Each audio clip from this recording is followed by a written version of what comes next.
नमस्कार मित्रों, आज के वीडियो में जानेंगे फेसबुक में पाई से लॉगिन नहीं हो रहा, उसका उपाय क्या है।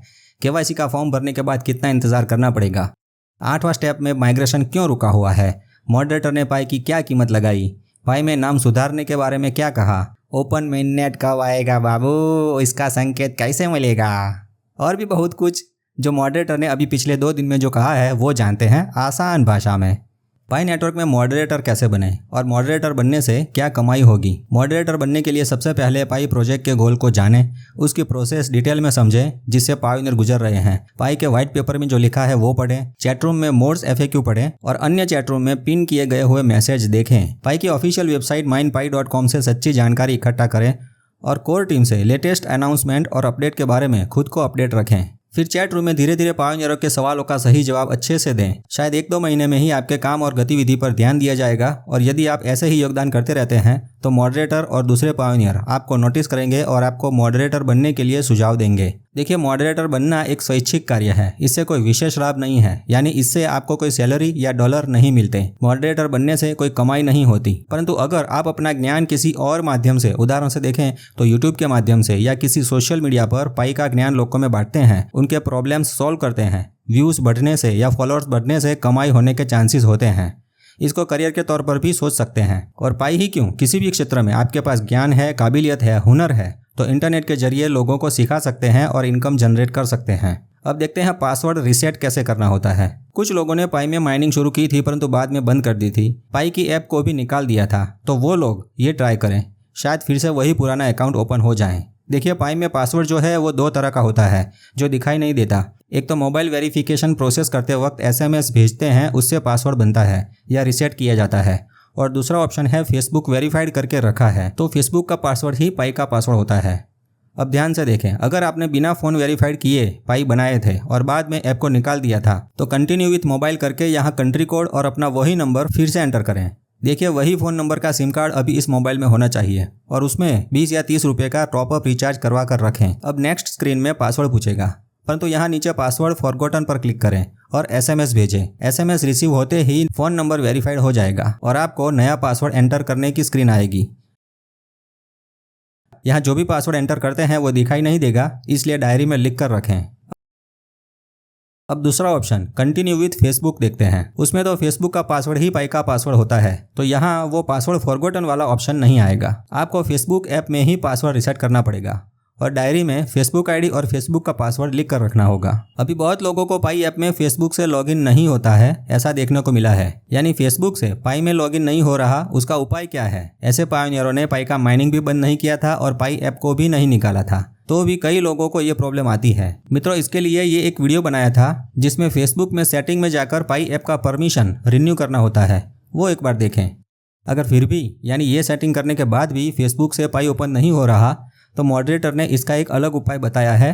वो ये है कि मोबाइल में पहले पाई ब्राउज़र को अनइंस्टॉल कर दें, यानी निकाल दें। देखिए, सिर्फ पाई के ब्राउज़र को ही अनइंस्टॉल करना है, पाई नेटवर्क ऐप को नहीं। अब मोबाइल में दूसरे ब्राउज़र में जैसे कि क्रोम, फायरफॉक्स या UC ब्राउज़र में अगर फेसबुक का लॉगिन किया है तो वो सभी ब्राउज़र में से लॉग आउट करना जरूरी है। सभी जगह से फेसबुक का लॉग आउट करना है, फेसबुक ऐप में से भी लॉग आउट करें। मोबाइल एक बार रिस्टार्ट करके अब पाई ऐप ओपन करें और कंटिन्यू विथ फेसबुक वाला ऑप्शन सिलेक्ट करके आगे बढ़ें और फेसबुक ID का लॉगिन करें तो हो जाएगा। अगर ये होता है तो कमेंट करके बताएं ताकि दूसरे पायोनियरों को इसका अपडेट मिल सके और वो भी पाई के माइनिंग में आगे बढ़ सकें। उसके बाद पाई ऐप में से पाई ब्राउज़र इंस्टॉल करने की प्रोसेस कर सकते हैं। अगला प्रश्न है, KYC का फॉर्म भरने के बाद कितना इंतजार करना पड़ेगा भाई। दोस्तों, सभी को KYC फीडबैक फॉर्म नहीं भरना है, परंतु भर दिया है तो दूसरी बार ना भरें और शांति से इंतजार करें।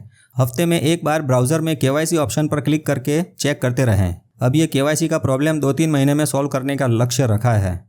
जिन्होंने KYC कर दी है और रिजल्ट नहीं मिला, KYC रिव्यू में है या पेंडिंग है, वो भी जून महीने तक निकल जाने के चांसेस है। फिर भी ऐसे कुछ लिमिटेड केसेस हैं जिन्होंने योती ऐप से KYC की थी या गलत डॉक्यूमेंट सबमिट कर दिए हैं, तो उनको रीसबमिट का ऑप्शन देखने को मिलेगा। सबको एक साथ नहीं परंतु बारी बारी मिलेगा, क्योंकि रीसबमिशन करने के योग्य सिर्फ कुछ ही केस हैं जिनको KYC करने का इन्विटेशन नहीं मिलेगा परंतु रीसबमिट करने का बटन दिखाई देगा। तो बटन पर क्लिक करके आप रीसबमिट करके KYC की प्रोसेस आगे कर सकते हैं। अब महत्वपूर्ण प्रश्न, नाम चेंज होगा कि नहीं। इस पर मॉडरेटर की पोस्ट क्या कहती है, आइए देखते हैं। पाई ऐप में नाम में कुछ स्पेलिंग मिस्टेक है, टाइप में गलती है, छोटा करेक्शन करना है तो होगा। परंतु पूरा नाम ही बदलना है तो चेंज नहीं होगा, उसे रिजेक्ट किया जाएगा। आपको नाम और सरनेम आगे पीछे है, यानी आईडी में सरनेम नाम के आगे लिखा है और पाई ऐप में नाम के पीछे सरनेम है, तो इसे सुधार सकते हैं। नाम के आगे या पीछे कुछ संबोधन लिखा है, जैसे कि नाम के पीछे भाई लिखा है, कुमार लिखा है, ऐसा कुछ, तो वो सुधारने का मौका मिलेगा। यानी आपके आईडी में जो नाम लिखा है वही नाम पाई में सुधारना है तो होगा, परंतु पूरा नाम ही बदलना है तो उस प्रकार की नेम चेंज अपील को रिजेक्ट किया जाएगा। तो इसका रास्ता ये है कि आप वही नाम वाले व्यक्ति को ढूंढें और उसे केवाईसी करवा सकते हैं। अगर मोबाइल नंबर वेरीफाइड करवाया है तो सिम कार्ड भी उसे देना पड़ेगा, या आपस में मिलकर कुछ भी जुगाड़ कर सकते हैं। नाम बदलने की अपील प्रोफाइल में सेटिंग में ask to change your name के सामने ये सी हाउ बटन दिखता है, वहां से प्रोसेस कर सकते हैं। परंतु ये नाम चेंज करने की अपील का सॉल्यूशन आने में बहुत वक्त लगेगा।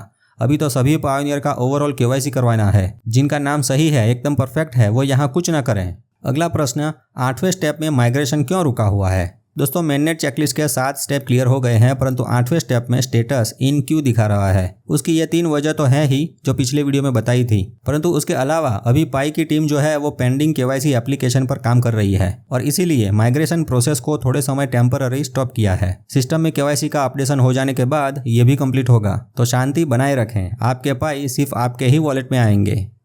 अगला सवाल है, ओपन मेननेट कब आएगा? इसका संकेत कैसे मिलेगा? मित्रों, ओपन मेननेट यानी पाई को इंटरनेट पर छोड़ देना, तब पाई के जो नोड है वही पाई के ट्रांजैक्शन को चेक करके वेरीफाई करेंगे और पाई की ब्लॉकचेन पर डेटा रिकॉर्ड होगा। पाई इकोसिस्टम की एप्स भी ये डिसेंट्रलाइज्ड नेटवर्क पर चलेगी, तो इसके लिए पहले ये सब नोड को ओपन मेननेट में माइग्रेट करने पड़ेंगे।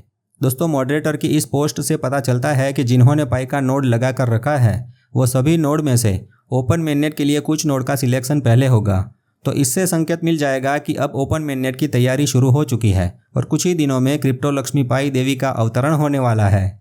अब इसकी कीमत कितनी होगी, इस पर एक केस देखते हैं। देखिए, ट्विटर पर एक पोस्ट देखी गई थी कि मॉडरेटर ने पाई का सौदा $30 से $96 में किया है। ऐसा स्नैपशॉट देखने को मिला था, जिससे लोगों ने ये धारणा बना ली थी कि मॉडरेटर ने पाई को डॉलर में बेचा है। तो इसका सत्य जानने के लिए हमने कई चैटरूम खोजे, जिनमें से यह सीनियर पायोनियर का चैटरूम मिला जहां ये बातें हुई थी। किसी ने मॉडरेटर की सीधी पोस्ट उठाकर ट्विटर पर रख दी थी और बाद में कई लोगों ने रिट्वीट भी किया था, जिससे ये अफवाह फैली थी। सीनियर पायोनियर के चैटरूम में ये उसकी बाद की चैट है जहां मॉडरेटर का कहना है कि भाई, मैंने पाई को सीधा डॉलर में नहीं बेचा है, परंतु बार्टर सिस्टम से पाई से गुड्स और सर्विसेज ली थी। मैंने कई सौदे किए थे जो एक पाई के $30 से लेकर $96 तक के रेट से हुए थे। तो मित्रों, ये क्लैरिफिकेशन हो जाने के बाद अंदाज़ा लगा सकते हैं कि एक पाई की कीमत कम से कम $30 तो होगी और ज़्यादा से ज़्यादा $100 के आसपास होगी। इसलिए आपके पास 10 पाई है तो $30 के हिसाब से 24,000 रुपये होते हैं और एक पाई के $100 के हिसाब से 80,000 रुपये होते हैं। पता है, मन में लड्डू फूटना शुरू हो गई है ना? इसको कुछ समय तक रोक के रखता हूँ ताकि आप अपने पाई का अंदाज़ा लगा सकें। चलिए एक और टेबल दिखाता हूँ जहाँ कम से कम एक पाई का $1 का रेट मानकर चलते हैं तो 10 पाई के 800 रुपये होते हैं और 100 पाई के 8,000।